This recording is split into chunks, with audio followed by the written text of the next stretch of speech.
नमस्कार। आज हम बताएंगे रोग मुक्त जीवन कैसे हम जिए। कि ज़्यादातर बीमारी जो है आजकल शरीर में लोगों को लग रही है। कहीं कोई बीमारी, कहीं कोई बीमारी, कहीं कोई कुछ, कहीं कोई कुछ। और देखा ये जाता है कि आजकल ज़माने में डॉक्टर लोगों के यहाँ यदि आप पहुँच जाओ तो ऐसे वो उसका वो बनाते हैं पूरा कीमा कि मालूम हुआ जो है थोड़ी परेशानी वो बना देते ज़्यादा। टेस्टिंग सारी आप करा देंगे। ये नहीं टेस्टिंग, वो नहीं टेस्टिंग। यानी कि आप अगर वहाँ पर पहुँच गए तो समझ लीजिए आपको मुर्गा बना के लूटा जाता है। और लूटा क्यों जाता है कि हमारे कर्मों से ही लूटा जाता है। हमारे दिमाग में अगर चिंता जैसी और खुराफात जैसी तमाम गंदगी अगर भरेगी तो बीमारी हमारे ही आएगी। निर्मल मन, स्वच्छ मन यदि है आपका तो बीमारी नहीं आएगी। वो बात अलग की आ जाए, वैसे 99% बीमारी नहीं आती है। इतना स्वच्छ मन है ये।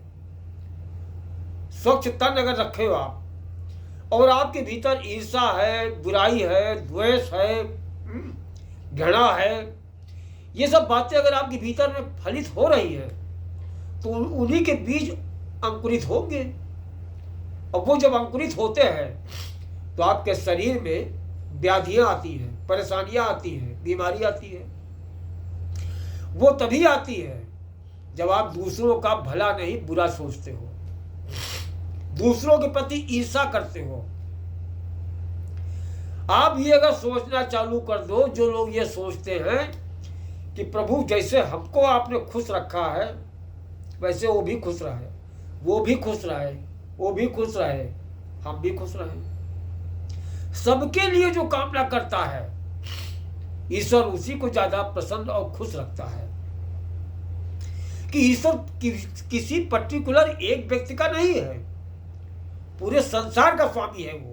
हाँ, और आप सोचो कि हमारा भगवान नहीं सुनता है तो आप भगवान की सुन रहे हो। भगवान चाहता है रोज हमारे आगे दर्शन करो, कर रहे हो आप? नहीं कर रहे हो। भगवान चाहता है रोज आप जाप करो, कर रहे हो? शायद नहीं कर रहे हो आप। फिर आप लोग कहते भगवान मेरी नहीं सुनता है।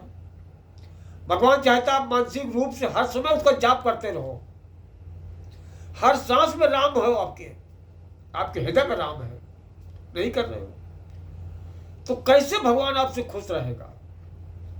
भगवान तो आपसे खुश रहने के लिए बेताब रहता है, बस आप उसको खुश करने के लिए उतारे हो जाओ।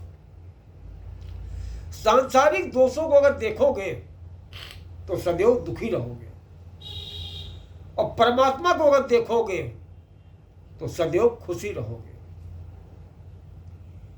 कि चिंता यह है जो चिता की ओर ले जाती है, और चिंतन वह है जो प्रभु से मेल करा देता है। तो सदैव चिंतन करो, चिंता ना करो। चिंता करने से ही बीमारी आती है। मोटा मोटा समझ लीजिए कि यदि आपके शरीर में खून गाढ़ा हुआ बीमारी आएगी। शुगर जैसी बीमारी तो आजकल घर घर हो रही है। तो इसलिए मेरे प्यारे भाइयों, कहीं भी ब्लड को गाढ़ा मत होने दो, और उसके लिए मेन जरूरी है चिंतन में लग जाओ। चिंतन करोगे, मेरी गारंटी 3 महीने करोगे तो बड़ी से बड़ी बीमारी आपकी खत्म हो जाएगी। हाँ, बहुत शक्ति है। ओम नमः शिवाय आप ले लो, यही आप करते रहो, राम राम करते रहो, मानसिक नियमित करो। फिर रात में जब तक नींद ना हो तब तक करते रहो ओम नमः शिवाय, ओम नमः शिवाय। बहुत अद्भुत शक्ति है। यदि आप किसी प्रयोजन को लेकर कर रहे हो कि प्रभु मैं ये कर रहा हूं, मुझे विश्वास है कि मेरे ये कामना, मेरी ये बीमारी, मेरी ये परेशानी ठीक हो जाएगी, तो आप यकीन मानिए, आप लगे रहिए और एक दिन आएगा सफलता आपके हाथों में होगी। ईश्वर में शक्ति बहुत है। उस शक्ति का कभी आपने प्रयोग करके देखा ही नहीं, सच तो ये है। और जो लोग प्रयोग करते हैं वो लोग जानते हैं इसका प्रभाव। आप सोचो कि आज यही करें, कल हमको फायदा हो जाए, नथिंग। कम से कम 3 माह यदि आपने कर लिया तो आप अपने जीवन में एक अच्छा बदलाव पा सकते हो।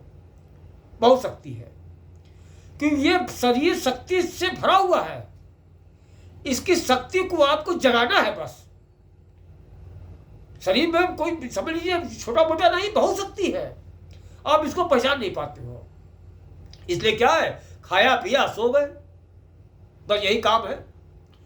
इसको जितना ऊर्जावान बनाओगे उतना ऊर्जावान बनेगा। ये तो नासा तक पहुंचा देगा आपको। नासा तो लोग जा रहे हैं अंतरिक्ष तक, आप ये बैठे बैठे तम्बाकू खा रहे हो, मसाला खा रहे हो, पिटनी खा रहे हो, बस हैं। इतने काम नहीं होगा। आगे बढ़िए, आगे बढ़िए, ऊंचाइयों को छूइए। अब वो तभी संभव है जब भगवान के शरण में रहोगे। जय श्री राम।